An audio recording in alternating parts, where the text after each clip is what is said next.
Good afternoon. Welcome to Yara's webinar on how best to manage fertiliser inputs for first cut silage crops this spring. I'm Nicola Ingram, Area Manager for Yara UK, and I am joined this afternoon by Philip Cosgrave, Grassland Agronomist for the UK and Ireland, and Nigel Mills, who is also an Area Manager in Ireland. I will now pass you across to Philip Cosgrave for the presentation. Thank you very much, Nicola, for introducing that. And today I'm going to speak on the following topics, and they are the results from a recent Yara Farming Connect silage trial in Wales. We'll also speak about using organic manures effectively, and this is primarily slurry we'll be talking about today. And also, a lot of questions are being asked about, about lowering fertilizer rates on first cut. So we'll be looking at the options there about what the implications on lowering first cut fertilizer application rates. And then finally, some key measures to making quality first cut silage. And that's starting from the beginning of the process, from fertilization all through to pit management. So just to begin with, just to give you an overall background on this Yara Farming Connect silage trial in Wales.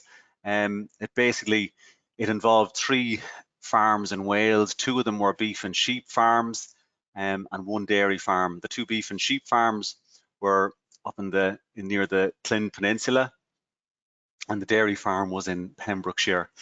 And Mr. Chris Duller provided the technical support for this trial, so he did all the field work involved in this. So what we did is we looked at first cut and second cut silage fields and compared silage Yara Mila silage booster with a blended product, with a blended NPK product with similar analysis, and then Yara Bella Nutri booster, and that was compared to ammonium nitrate. We used the silage booster in the comparison in the 2 beef and sheep farms, and the Nutri Booster product then was used on the dairy farm in Pembrokeshire. And I guess a little bit of background, we had, through some contacts within Farming Connect, there was certainly an interest there in looking at how to fortify grass silage with selenium, and also the economic response to applying sulfur on silage swards. So that's what we were really looking at. And we know that Welsh soils are inherently low in selenium. And when we look at the actual analysis of forage produced from soils that haven't been fortified, they are, very low levels.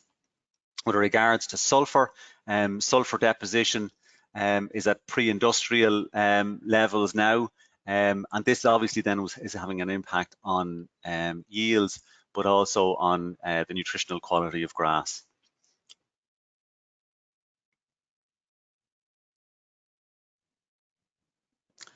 So just to run through the results, overall yields increased up to 11% on the 3 farms where we tried these comparisons and where we looked at selenium and sulfur. So we would attribute that 11% increase to the actual sulfur applications. And when we look at grass selenium, the actual levels in grass increased 3 to 5-fold on the different crops that were tested, and grass sugar levels at harvest were higher in 5 of the 6 crops included in the trial. Silage analysis recorded an increase in ME at all sites and silage cuts, and an increase in crude protein in 3 of the 4 samples. And with the typical cost of adding sulfur to each silage cut at around about £7 per hectare, the extra grass grown in this trial that amounted to 300 kgs of dry matter per hectare is worth nearly £50 in terms of energy and protein. So that gives us a healthy 7-to-1 return on investment for using those products that include sulfur. So I'm just the last, I've put in a quote here from Chris Duller, and it's an interesting observation of his that this trial confirms that even at lower nitrogen levels, sulfur is an important and economical valuable input. And I guess we generally tend to see that the response to sulfur increases with increasing nitrogen application rates. But in this trial, there was quite because there were 2 beef and sheep farms that were used in it. On both those 2 farms, you would say that there was modest nitrogen rates applied on both those two farms. There was higher nitrogen rate applied, but that was on a second cut silage on the Pembrokeshire farm, the dairy farm. But this is, I suppose, interesting to show that even where you know, sub kind of 100 kgs or sub 80 units of nitrogen in total being applied on first cut silages, or even for that matter on second cut silages, on lower levels on second cut silages, that there is a response to sulfur applications. And also, you know, that selenium in those Yara booster range products, so the Yara Bella silage booster, or the Yara Mila silage booster, and the Yara Bella Nutri booster, that it was effective at increasing the selenium levels. So that'll obviously have a positive impact on livestock health and livestock performance, and will help to offset some of the requirements for supplemental selenium feeding during the housing period. And this is just looking at sulfur more closely. This is some work that was carried out in Teagasc. So there's a tendency to think that you know, the response to sulfur is only seen on very light soils with low organic matter and high sand and silt proportions. But on this particular trial, we even see that on soil types that would be classified as basically heavy loams and also heavy soils, that there was a response to sulfur applications of between 10% and 37% then on those lighter soils. So, you know, we're not getting the same amount of sulfur deposited in from atmospheric sulfur. So we need to top up with sulfur some way. And we know we're not getting enough sulfur in organic manures. So we need to make sure that we use, with regards to the fertilizers we use, that we use a product that has sulfur in them. And we know that these Yara products that were used on this trial, both the silage booster and Nutri booster product, that the selenium and sulfur is incorporated in each one of those granules, because both of those products are compounds, true compounds, or complex compound fertilizers. But you know, this is what has kind of driven the range, the Yara range of fertilizers that we recommend on first cut silage. So if we look at that Nutri booster product, silage booster, Amidas and Axan, they all include the right ratios of sulfur for crop requirements, for first cut crop requirements. We now move to using organic manures effectively, because obviously organic manures are very valuable this year, considering the increase in fertilizer cost. So, but it's important to bear in mind what value those individual nutrients contribute to in slurry. So these two pie charts are looking at the individual values of both nitrogen, phosphorus, and potassium in slurry. So there's two different pie charts. The one on the left-hand side is for the UK, and the one on the right-hand side is from the Republic of Ireland. There are differences because the standard book values for slurry are different in both cases, so hence that will have an impact then on the contribution of different nutrients to the value of that slurry. So if we just look at the UK first, that the greatest, I suppose, the nutrient with the greatest value in slurry is potash with 39%, then followed by the nitrogen in that slurry at 36%, and then the phosphorus in that slurry at 25%.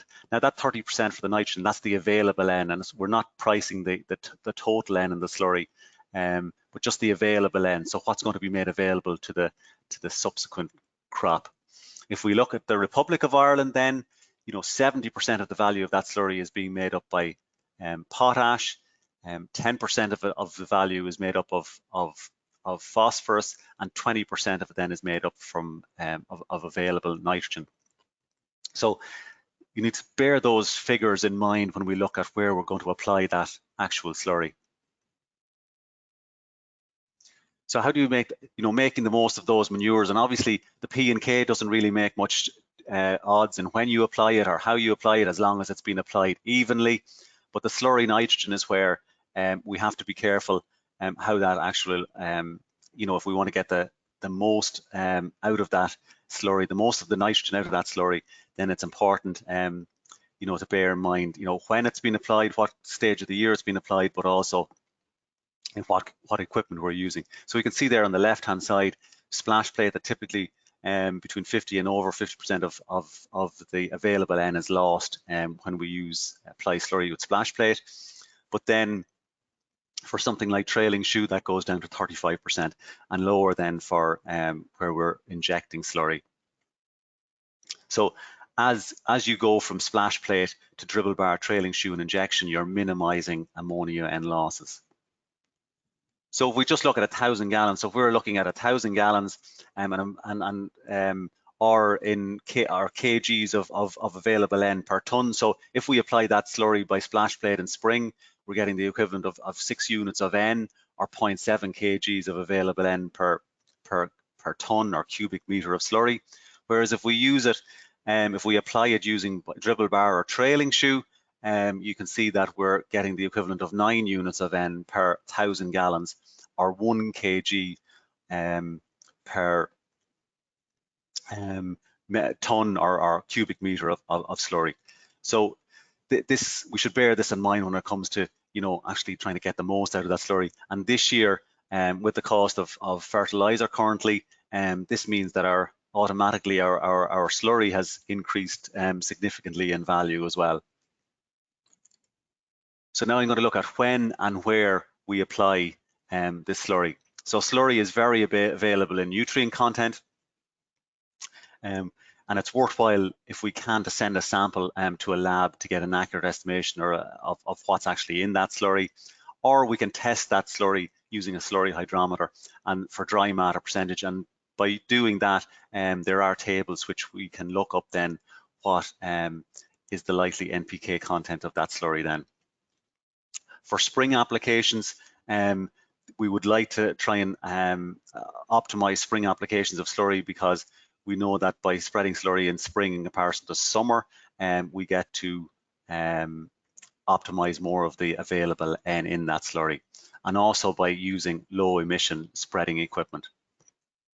Now it's important to plan slurry applications, make use of soil test results, and we should prioritize slurry for the silage area preferably, because the P&K ratios in slurry are a close match for silage offtakes. And then after that, then we should be looking at maize crops.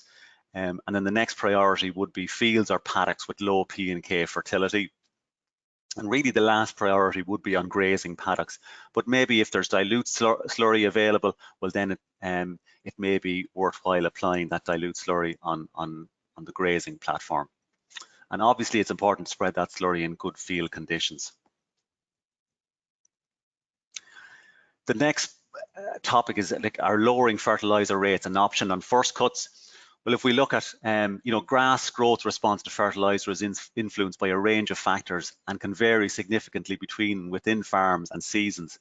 So if we look at simulated grazing, so this is looking at a 4-weekly cutting interval, and this would be somewhat similar to, multi-cut silage systems where, 5 or 6 cuts are going to be taken during the season.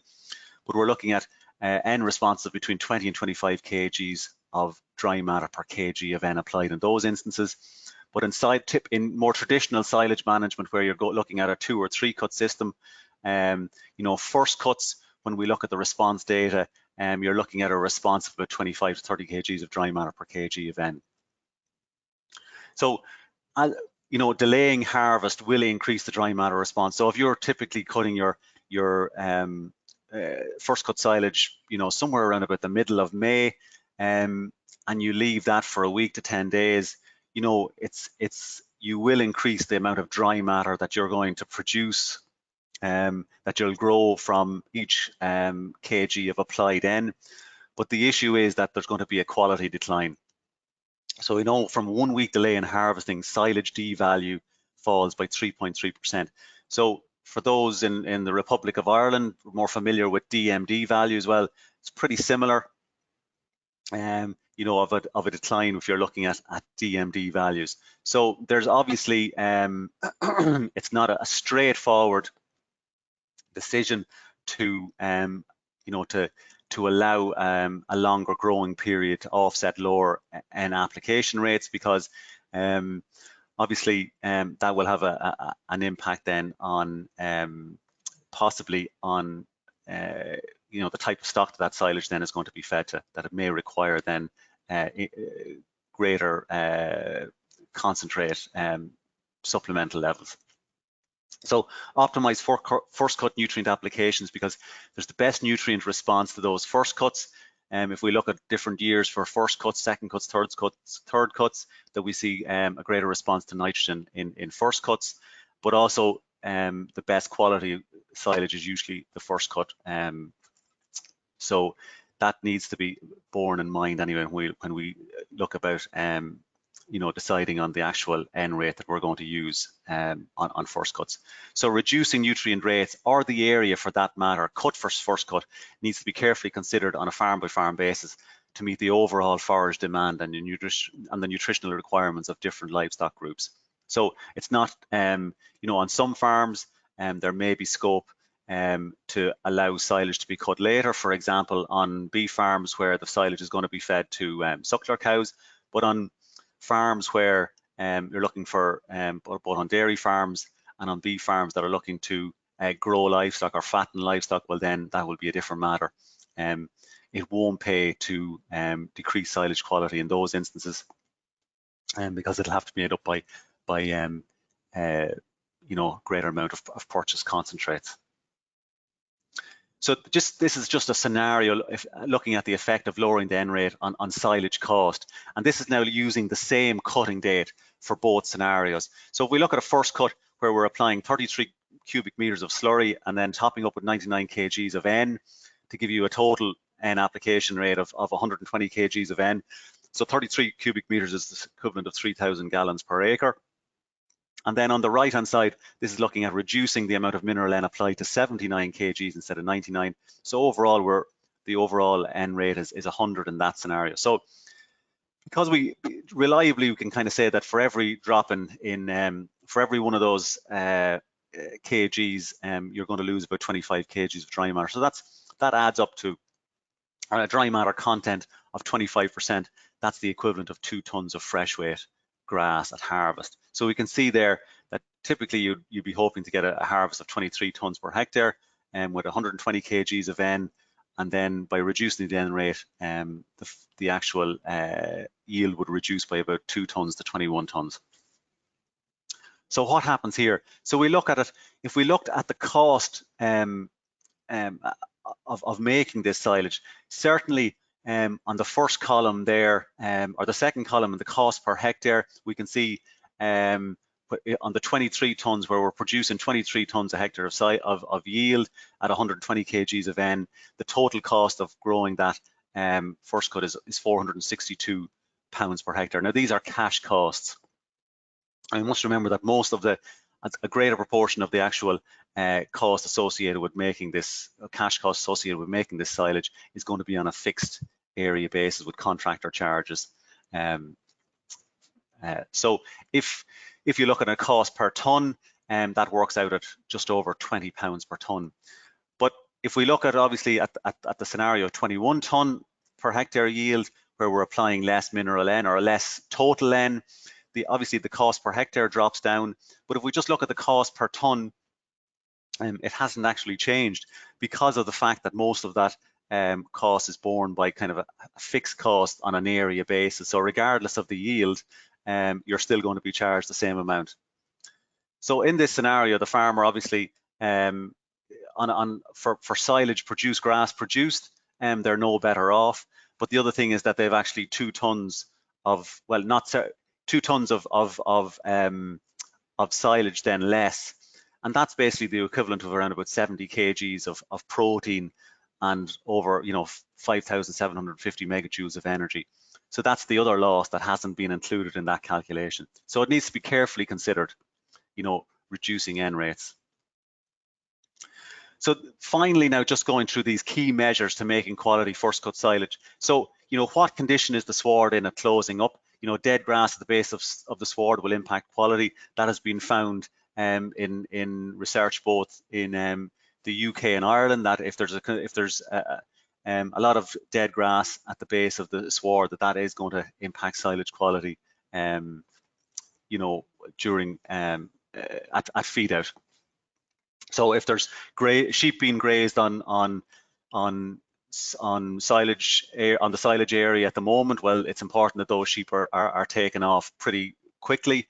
But also, if silage is going to be grazed by, if we're allowing, if it's been included in a kind of a first round of grazing, well, then it's important that grass is grazed off well down to 4 or 5 centimeters residuals.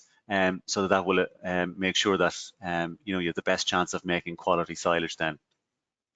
From a fertiliser plan, calculate the NPKs requirements of the crop. So looking at how much slurry you're going to apply, and then calculating the amount of available N in the slurry, and then calculating the mineral NPKs that's required. On some fields, it won't be a requirement. If the slurry is being applied, depending on the rates, there won't be a requirement for an NPKs product.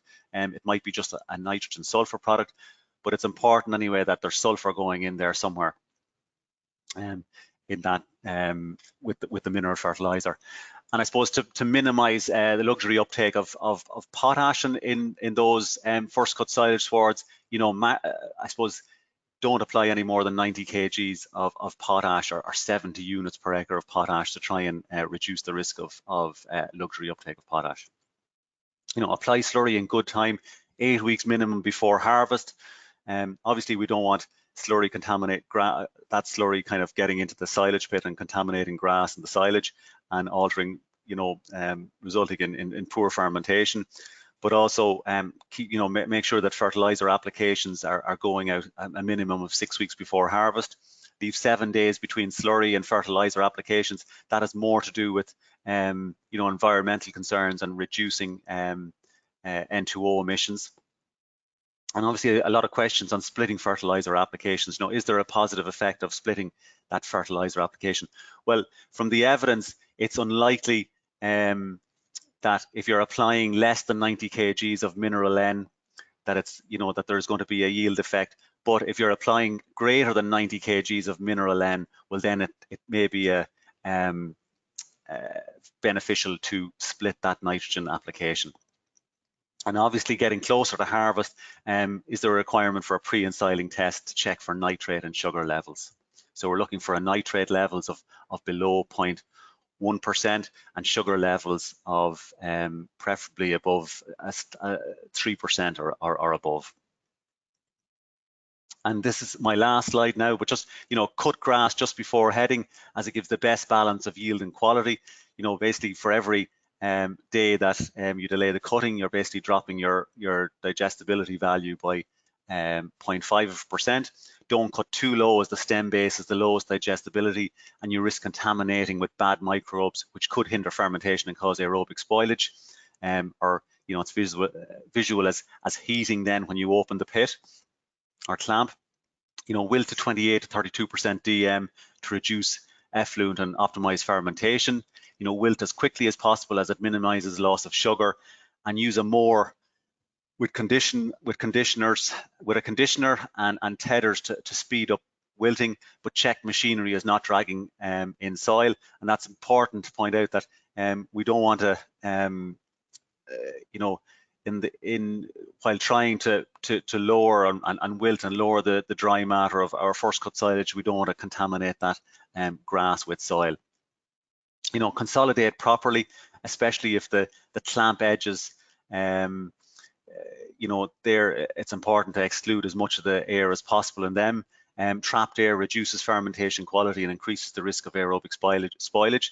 We should try and keep each layer that goes onto the pit or clamp down to about 150 millimeters deep, so that we can consolidate it effectively, and sheet quickly and properly to exclude air, using side sheets, an oxygen barrier film if at all possible, and then a top sheet over that with generous sheet overlaps where you're joining up sheets of plastic, plus good weighting all over to keep that plastic down and to keep air out. So with that, I will hand you back to Nicola. Thank you, Philip, for a very informative presentation. Now we will go to the Q&As.